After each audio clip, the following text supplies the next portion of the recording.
right, so in the news for Magic the Gathering. This is the 2024 year roundup. I did an intro video a few days ago, so check that one out to see what's ahead in this. So Magic the Gathering 2025, lots of secret layers. Not as many secret layer alerts from the professor, but while that joke is still great every single time, maybe he's got other things that he'd like to focus on. But everyone loves the secret layer alerts, so hopefully we'll get more secret layer alerts. There were a lot of them, not as many as previous years. There was a change. Was it this year, the change, or was it in 2023 when they changed it back to limited releases and made it so that, you had to get in there pretty quick to get whatever, unless it wasn't highly sought after, and then it might last on the website for a few days. Obviously, the big one that everyone talked about this year was the Marvel one. Wolverine, Iron Man, Storm. They were all highly competitive cards or commanders, whatever.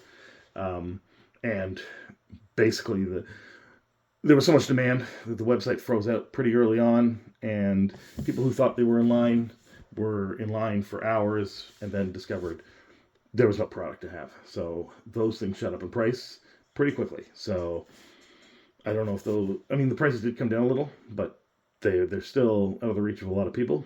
And they're a highly sought after limited thing, and I don't know, I think it's pretty cool. A lot of people don't like that, but that's what a collectible card game is. And these secret layers, I've bought a few, not all of them. They don't all appeal to me. I bought the first set because it was a new thing and it was kind of cool, and it was actually the first thing that I bought when I got back into Magic in 2019. But in any case, there'll be more secret layers in 2025, I'm sure. So I want to kind of cover the championship stuff and the convention stuff. MagicCon was held in Chicago in February and Las Vegas in October, and the World Championship for 2024 with a prize of $100,000, which I guess is usual for Magic the Gathering. Always big prizes with Magic the Gathering, and I guess this is kind of the return of their pro scene when they discontinued it. So Javier Dominguez won World Championship. Simon Nielsen won the Pro Tour in Modern Horizons 3. And Yoshihiko Ikawa won the Pro Tour of Thunder Junction. And I'm sure there were lots of other, tournament events and winners and that kind of stuff. And you should look into that if that kind of thing interests you, and celebrate these people that put a lot of hard work into these kinds of things. So the 2024 had it wasn't as packed a release schedule as 2023 or 2022 or 2021. Basically, going back to 2020, since then, Wizards has really ramped up the number of sets they put out a year. So this is a pretty long list. We started off in January with Ravnica Remastered, and February, Murders at Karlov Manor, and then we had Fallout in March, and we had a bit of a respite until Outlaws of Thunder Junction in April. And actually the respite came between Outlaws and Thunder Junction with Modern Horizons 3 in June, so we had all May to save up for Modern Horizons 3. That's probably on purpose. Assassin's Creed came out in July, and that seemed to be everyone's least favorite set of the year, I think. Beyond Murders at Karlov Manor, which was definitely the least favorite at first. Maybe that'll change. Bloomburrow came out in August, and it was everyone's favorite even before it released, and it was a hit. And then Duskmourn, it did well, better than people expected, and Duskmourn was in September, and Foundations was in November, and Foundations was a surprise hit. Everyone pretty much dunked on that one, and no one was terribly interested in it. And people underordered it, and now the collector boxes have disappeared. So, the sets themselves were pretty great overall, especially when you look at Bloomburrow and Foundations and Modern Horizons, and then the other ones. Fallout was cool, but very few people got the collector boxes, and the rest of it was just Commander decks. Ravnica Remastered was fun, but it didn't do so well at the beginning of the year. Maybe it's doing better now. So at Karlov Manor, draft and set boosters were combined into play boosters. And I just wanted to go back sort of on the history of boosters.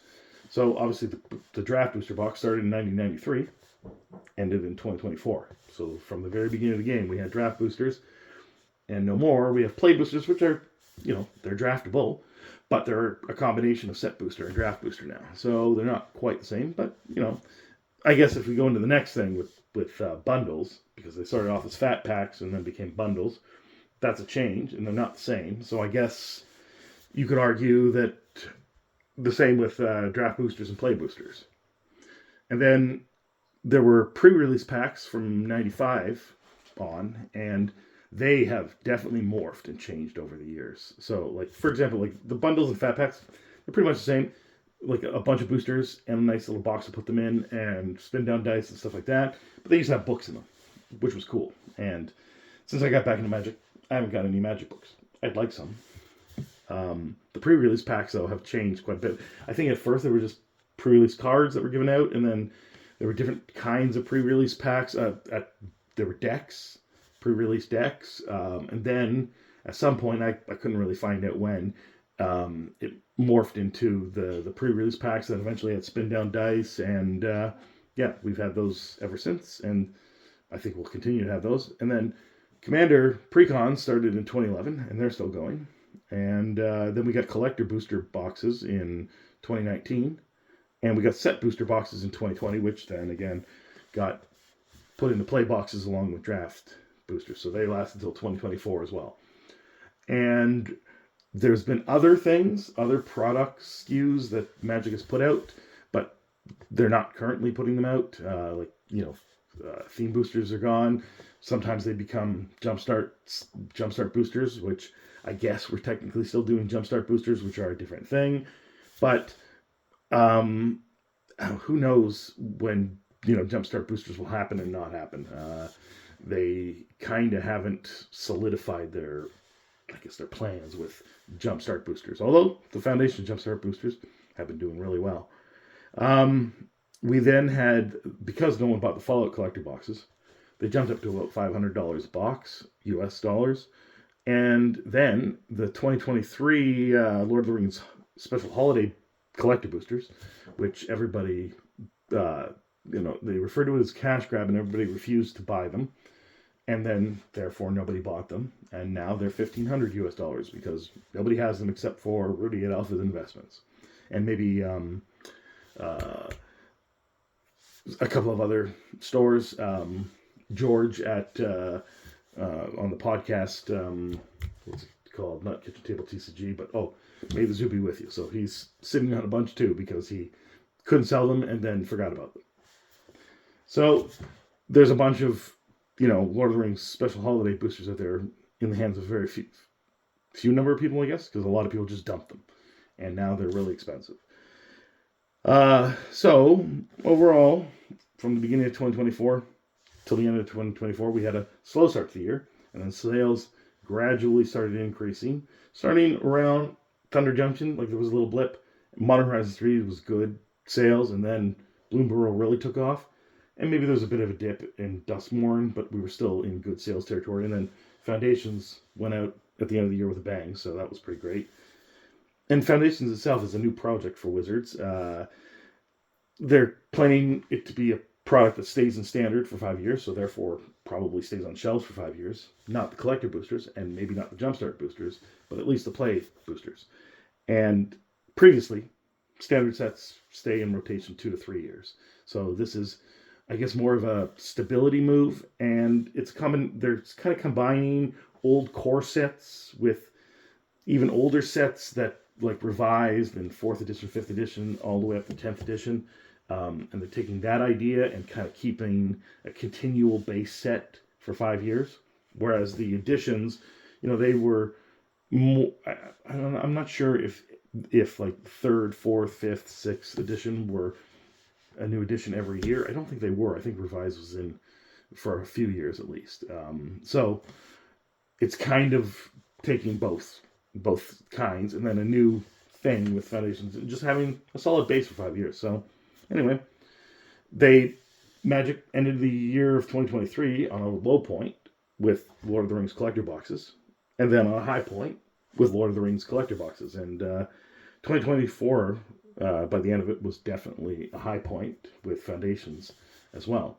But because of what happened with the Kaladesh, the old Bronze Age boxes also started going up in price for the first time in many years.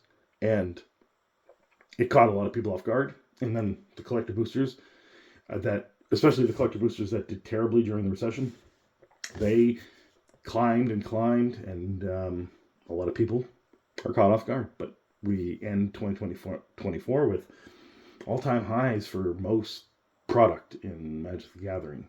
Even bannings of the Jeweled Lotus and Mana Crypt didn't stop them from staying quite expensive cards. Maybe they're not at their all-time highs, but they are doing quite well. So Magic is in a good place, and the next video will go into Pokemon, which is also in a very good place. So check out that one.